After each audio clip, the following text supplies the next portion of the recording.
এরপরে আমরা চলে আসি 12 ইঞ্চি চুলা। 12 ইঞ্চি চুলা আমাদের কাছে দুটি ভার্সনে রয়েছে, একটা পাইপ সহ, একটা হচ্ছে পাইপ ছাড়া। তো পাইপ সহ যে চুলাটা রয়েছে সেটা হচ্ছে আপনারা যেটা জ্বলতেছে এটা দেখতে পাচ্ছেন। পাইপ ছাড়া চুলাটা একটু একজনে নিয়ে আসবেন এখানে সামনে, তাহলে পাইপ ছাড়া চুলাটা আমি ওটাও দেখাই দিই। আচ্ছা, মানে আগে এই পাইপটা ছিল না? জি জি, আমি এখানে আছে পাইপ ছাড়া চুলাটা এখানে আছে, আমি দেখাচ্ছি। যেমন ধরেন এই যে চুলাটা, এটা কিন্তু আমাদের পাইপ ছাড়া ভার্সন। আগের ভার্সন না না, এটা লেটেস্ট ভার্সন, সবগুলো লেটেস্ট।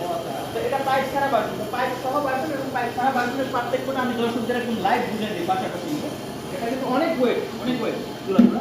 তো দেখেন এটাতে পাইপ আছে, এটাতে পাইপ নাই। তো পাইপ সহ ছাড়া যেটা সেটাতে কিন্তু বিট আছে পাতিল রাখার জন্য, এটাতে কিন্তু কোনো বিট নাই, একদম পুরো আগুন আচ্ছা, মানে পাতিল রাখার জন্য একটা বিটও দিয়েছেন? বিট আছে তিনটা।